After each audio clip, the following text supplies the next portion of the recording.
செல்லக்குட்டீஸ் எல்லாருக்கும் சிறப்பான மாலை வணக்கம். 10ஆம் வகுப்புக்கு தேவையான English public model question paper, important questions and எப்படி மார்க் ஈஸியாக எடுக்கிறது A to Z எல்லாத்தையும் பார்த்திங்கன்னா வீடியோவில் பார்க்க போகிறோம். வீடியோக்குள்ளே போகிறதுக்கு முன்னாடி நீங்கள் நம்மளுடைய சேனலுக்கு புதிய பார்வையாளர்லாம் இருந்தீங்கன்னா மறக்காம நம்ம சேனலை சப்ஸ்கிரைப் பண்ணிட்டு கூட இருக்க பெல்லைக்கான ஆளில் செட் பண்ணி வச்சுங்கப்பா. இப்போ வாங்க வீடியோக்குள்ளே போயிடலாம். தற்பொழுது பார்த்திங்கன்னா மாணவ செல்வங்கள் பார்த்திங்கன்னா 10ஆம் வகுப்பு பொறுத்த வரைக்கும் ஃபஸ்ட்டு எக்ஸாமினேஷன் எழுத போகிறீங்க. நீங்கள் ஃபஸ்ட்டு இதுக்கு முன்னாடி தமிழ் எக்ஸாம் எழுதிருவீங்க. அதுக்கப்புறம் நெக்ஸ்ட்டு இங்கிலீஷ் எக்ஸாம் எழுதுவீங்க. இங்கிலீஷ் எக்ஸாமும் அதே மாதிரி தான். தமிழில் என்னென்ன பார்த்திங்கன்னா ப்ரெசன்டேஷனும் ஹேண்ட் ரைட்டிங் எல்லாம் கொடுத்தீங்களோ அதே மாதிரி தான். இங்கிலீஷை பொறுத்த வரைக்கும் உங்களுக்கு 100 மதிப்பெண்கள். இதுவும் லாங்குவேஜ் பேப்பர் தான், ஓகேங்களா. தமிழ் இங்கிலீஷு இதில் பார்த்திங்கன்னா உங்களுக்கு ஃபஸ்ட்டு 14 ஒரு மதிப்பெண்கள் இருக்கும், ஓகேங்களா. Choose the correct answer, antonyms and பார்த்திங்கன்னா கிராமர் அப்படி இப்படின்னு நிறைய 14 இருக்கும். அது நீங்கள் சூஸ் த பெஸ்ட் ஆன்சர்லேயே நீங்கள் சூஸ் பண்ணி எழுதணும். அதுக்கப்புறம் பார்ட் 2லாம் போயிட்டீங்கன்னா 2 மார்க் இருக்கும், ஓகேங்களா. 2 மார்க் 8 3 எழுத சொல்லுவாங்க. அதுக்கப்புறம் செக்ஷன் 2க்கு மேலாம் போயம் லைன் மாரி 2 கொடுத்துட்டு அதுக்கு 2 கொஷின் கேட்டிருப்பாங்க. அந்த கொஷினுக்கான ஆன்சரும் அந்த போயம் லைன்லேயே இருக்கும். அதை பார்த்து எழுதுனாவே உங்களுக்கு 2 மார்க் வந்துடும், ஓகேங்களா. அதாவது 3 மார்க்கு. ஸோ அதை பார்த்து கரெக்டாக எழுதிக்கிங்க. அண்ட் அடுத்த கட்டமாக பார்த்திங்கன்னா செக்ஷன் 3க்கு மேலே பார்த்திங்கன்னா கிராமர் பேட்டர்ன்ஸ் தான், ஓகேங்களா. அதாவது பார்த்திங்கன்னா active voice, passive voice and பார்த்திங்கன்னா டைரக்ட் ஸ்பீச், இன்டைரக்ட் ஸ்பீச் அப்படி இப்படின்னு பார்த்திங்கன்னா கிராமர் பேட்டர்ன்ஸ் அப்படி லைனாக இருக்கும். அதில் உங்களுக்கு தெரிஞ்சது 2 எழுதணும். ஸோ அதாவது 3 எழுதணும். 3 எழுதுனா பார்த்திங்கன்னா 6 மார்க் வந்துடும், ஓகேங்களா. ஸோ 4 கேட்டு 3 எழுத சொல்லுவாங்க.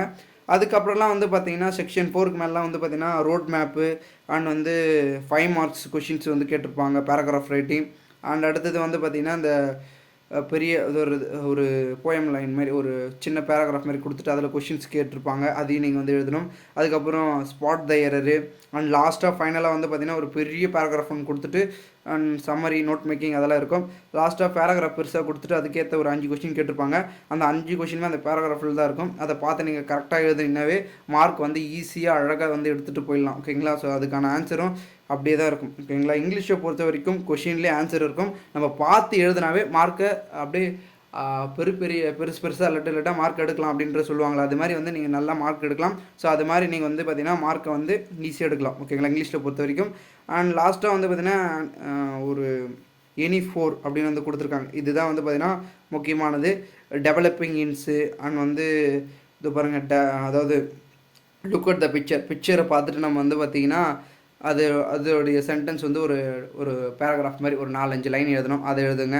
அதுக்கப்புறம் பார்த்திங்கன்னா சம்மரி, நோட் மேக்கிங் இதெல்லாம் செல்லக்குட்டிஸுக்கு ஈஸி தான். ஈஸியாக நீங்கள் எழுதிக்கலாம், ஓகேங்களா. டெவலப்பிங்ஸ் அந்த A to Z எல்லாமே இதெல்லாம் நீங்கள் பார்த்திங்கன்னா ஈஸியாகவே மார்க் எடுத்துடலாம், ஓகேங்களா. மெமரி போயம்லாம் நீங்கள் எழுதணும் 5 லைனு. அது கூட கரெக்டாக மெமரி வச்சு பதட்டப்படாமல் எழுதிங்கனாவே ஃபினிஷ் பண்ணிடலாம். ஈஸியாக மார்க் எடுக்கலாம். 10ஆம் வகுப்பு பொறுத்த வரைக்கும் பயப்பட வேண்டிய அவசியமே இல்லை. உங்களுக்கான கொஷின் ஒரு சில கொஷின்லாம் உங்களுக்கு தெரியலையா, அதுக்கான ஆன்சர் கொஷின் பேப்பரில் இருக்கும். நீங்கள் திருப்பி பார்த்தீங்கன்னாவே உங்களுக்கு ஆன்சர் மைண்டில் வந்துடும். ஸோ ஈஸியாக மார்க் எடுக்கலாம். பேஜஸை ஃபில் பண்ணுங்கள், நல்லா பெஸ்ட்டாக பண்ணுங்கள். ஹேண்ட் ரைட்டிங் ரொம்ப முக்கியம். ப்ரெசன்டேஷன் நீட்டாக கொடுங்க. அப்போ தான் டீச்சர்ஸ் திருத்துறவங்க உங்களுக்கு மார்க்கு நல்லா சூப்பராக போடுவாங்க. ஸோ அதுக்கேற்ற மாதிரி பக்காவாக பண்ணுங்கள். நல்லா படிச்சுட்டு போய் ப்ரெசன்டேஷனை சூப்பராக பண்ணுங்கள். ஓகே ஸ்டூடெண்ட்ஸ், இது ஜஸ்ட் மாடல் கொஷின் பேப்பர். இதுலேயே ஒரு சில கொஷின்ஸ் வருவதற்கான சான்சஸ் இருக்குது. அண்ட் நீங்கள் உங்களுக்கு A to Z question, important questions இன்னும் வேணும்னு வச்சிங்கன்னா மறக்காமல் கமெண்ட் பண்ணுங்கள். நான் டெலகிராம் குரூப்பில் போடுறேன். இந்த கொஷினே PDF டெலகிராம் குரூப்பில் இருக்குது. அதோட லிங்க் டிஸ்கிரிப்ஷனில் இருக்குது. மறக்காமல் ஃபாலோ பண்ணிக்கோங்க. ஓகே ஸ்டூடெண்ட்ஸ், தேங்க்யூ ஃபார் வாட்சிங் திஸ் வீடியோ.